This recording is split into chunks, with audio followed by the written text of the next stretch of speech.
Let me paint you a picture. You walk into a nursery. You spend $50 on a fruit tree. The tag promises abundance, 20 pounds of apples in its first harvest, and maybe it delivers. Once. A few years later, the tree is bigger, thicker branches, denser leaves.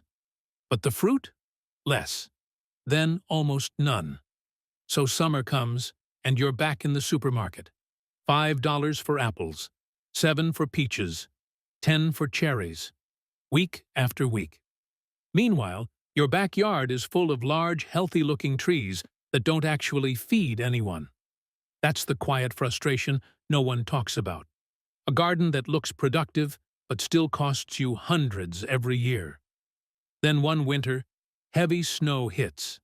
A main branch splits, the scaffold cracks. And suddenly, the tree you trusted for decades becomes firewood.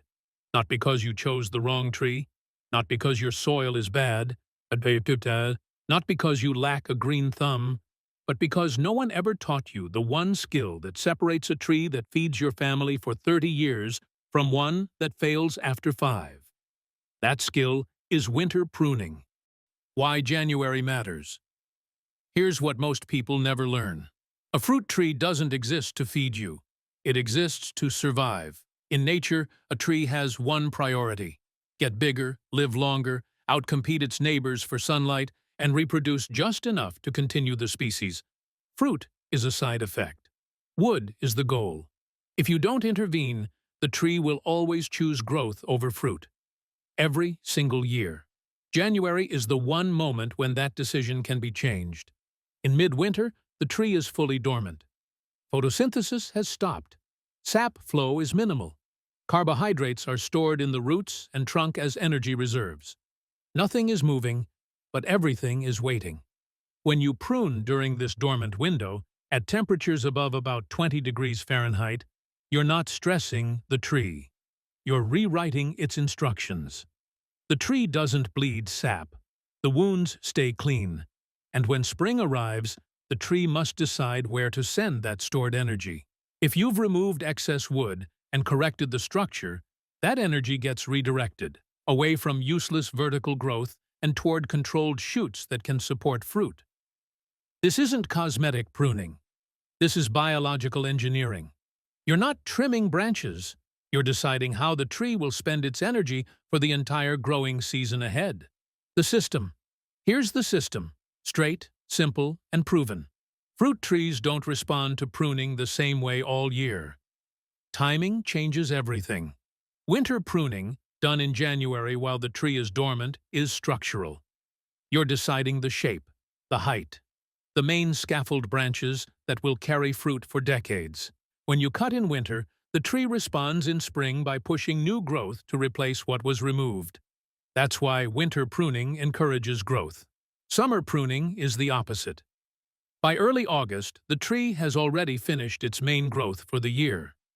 When you shorten that new growth at this stage, the tree can't respond by growing more wood. So it does the only thing it can do instead. It converts that energy into fruiting spurs. This is why you need both. Winter pruning, without summer pruning, creates a fast-growing, unproductive tree. Summer pruning, without winter pruning, creates a poorly structured tree that eventually fails. Miss one, and the system collapses. And now that you understand the system, let's walk through the 10 fruit trees you must prune in January to triple your harvest next summer. 1. Apple. Apple tree. If there is one fruit tree that proves pruning works, it's the apple tree. Apple trees respond more dramatically to winter pruning than almost any other fruit tree you can grow. In January, the goal is not decoration. The goal is structure. You start by removing all dead, damaged, and diseased wood, cutting cleanly at the joint where the branch meets the main scaffold. Next, remove any branches growing inward toward the center of the tree. These branches never receive enough light, and they create a crowded core that traps moisture and disease. Once the interior is open, you shape the framework. The ideal apple tree is trained into a pyramid shape, wide at the bottom, narrower at the top. This shape keeps branches strong, prevents breakage under fruit or snow load, and allows light to reach every fruiting spur. Each main leader is cut back to an outward-facing bud, about a quarter inch above the bud. That single cut determines where next year's growth will go. Here's the critical warning. Heavy winter pruning should only be done when temperatures are above 20 degrees Fahrenheit. Below that, wounds don't heal properly, and you risk killing the branch or the tree. Done correctly, this system can turn an apple tree producing 20 pounds of fruit into one producing 60 pounds or more, without fertilizer, sprays, or special inputs. Just timing and biology. 2. Grapevine. If there is one plant that proves pruning equals harvest, it's grapes. A grapevine that is not pruned in winter is not a low-yield vine. It is a non-fruiting vine. Here's why. Grapes produce fruit only on new shoots that grow from one-year-old wood, not old wood, not last year's long runners. If you don't cut a grapevine back hard in January, it spends the entire season growing leaves and vines and produces little to no fruit.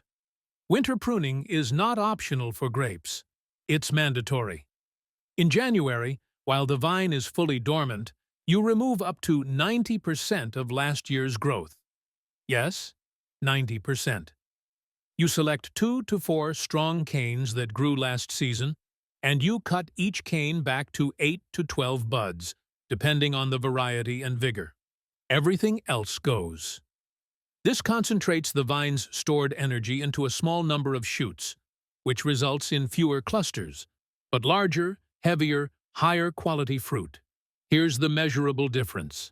An unpruned grapevine may produce a lot of leaves and almost no usable fruit. A properly pruned vine can produce 10 to 20 pounds of grapes per plant. On a manageable structure, you can harvest by hand. Grapes are the clearest example of the rule most gardeners struggle to accept. Less plant means more fruit. Prune hard in January, or don't bother growing grapes at all. 3. Fig tree. Figs are one of the most forgiving fruit trees, and that's exactly why most people get them wrong. Left unpruned, a fig tree does what it does best. It grows tall, fast, and out of reach. The fruit shows up scattered along high branches, too sparse to matter and too high to harvest. January pruning fixes that. When figs are fully dormant, you cut them to control height and direction, not to decorate the tree. The goal is simple. Keep the tree low and open so sunlight reaches every fruiting branch. In winter, remove dead wood first, then thin, crowded interior branches, and shorten overly long leaders to outward-facing buds. This forces the tree to push new shoots lower on the structure, and those shoots are where figs form. Here's the rule to remember. An unpruned fig gives you height. A pruned fig gives you fruit. Kept low and pruned every winter, a fig tree becomes easy to harvest and consistently productive all summer. 6. 4. Blueberry bush. Blueberries are one of the most popular summer fruits, and one of the most commonly mismanaged plants in backyard gardens.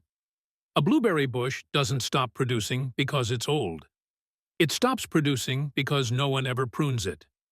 Blueberries fruit best on young wood, especially shoots that are 1 to 3 years old. Older canes turn woody, tall, and unproductive. January is when you fix that. While the bush is dormant, you remove the oldest canes first, typically any cane older than 5 or 6 years. These are thick, dark, and slow-growing. A healthy, productive blueberry bush should have 6 to 8 main canes total, with a mix of young and mid-aged growth. You also remove weak, low, or crossing branches to open the center and improve light penetration. Here's the payoff. An unpruned bush produces small berries and declining yields. A properly pruned bush can produce 5 to 10 pounds of large, high-quality berries per plant every summer. With blueberries, winter pruning isn't about size. It's about renewal. Cut out the old, and the fruit comes back. 5. Cherry tree. Cherry trees grow fast, and if you let them, they grow straight out of reach. Left unpruned, cherries push their fruit higher every year, until harvesting requires a ladder and disease becomes a constant problem. January pruning is about height control and airflow. While the tree is dormant, you shorten the main leaders to keep the tree between 12 and 15 feet tall. This forces fruiting wood to stay lower, where you can actually harvest it. You also thin crowded interior branches to allow light and air to move through the canopy. Better airflow means less moisture, and less moisture means fewer fungal diseases, which cherries are especially prone to. A pruned cherry tree stays productive. An unpruned one just grows tall. 6. Plum tree. Plums are stone fruits, and stone fruits come with one non-negotiable rule. Every pruning cut must be sealed. In January, you remove dead wood, thin crossing branches, and, most importantly, cut out all suckers. Suckers are the long, fast-growing shoots that rise from the base or trunk. They never produce fruit, but they drain enormous amounts of energy. If you leave them, the tree feeds wood instead of fruit. After pruning, every cut should be sealed with a tree wound paint or oil-based sealant to protect against diseases like silver leaf. With plums, winter pruning is not optional maintenance, and it's disease prevention and yield protection. 7. Pear tree. Pear trees are pruned much like apples, but with tighter control. In January, you remove dead and inward-growing wood and establish a strong, upright structure. But here's the key difference. Pears respond aggressively to winter pruning. Too much cutting makes them grow fast and stop fruiting. Once the tree reaches its mature size, winter pruning should be minimal, and fruiting is controlled mainly through summer pruning. 8. Peach tree. Peach trees depend on pruning to produce fruit. Peaches fruit on new wood, and without regular winter pruning, that fruiting wood disappears. In January, peaches are trained into an open center shape. The central leader is removed, leaving 3 to 4 main scaffold branches that spread outward like a bowl. This structure maximizes sunlight, which peaches need to ripen properly. Skip winter pruning, and a peach tree grows plenty of leaves, but produces little to no fruit. 9. Apricot tree. Apricot trees are highly sensitive to timing. They should only be pruned in late winter, after the worst cold has passed, but before the buds begin to swell. Prune too early, and cold damage can kill the branch. Prune too late, and you lose fruiting wood. In January, the priority is disease control. Any branch showing signs of canker or dieback must be removed aggressively and completely. With apricots, hesitation is dangerous. Cut hard, cut clean, and cut at the right time, or the tree won't survive long enough to produce. 10. Mulberry tree. Mulberry trees tolerate winter pruning extremely well. Left unpruned, they grow tall and fast, pushing fruit high into the canopy where harvesting becomes difficult or impossible. January pruning is about control. You cut back long, vigorous branches to keep the tree low and manageable, and to concentrate energy into fewer fruiting shoots. A pruned mulberry produces fruit you can reach. An unpruned mulberry produces fruit you can only look at. With mulberries, winter pruning turns a wild tree into a reliable backyard harvest.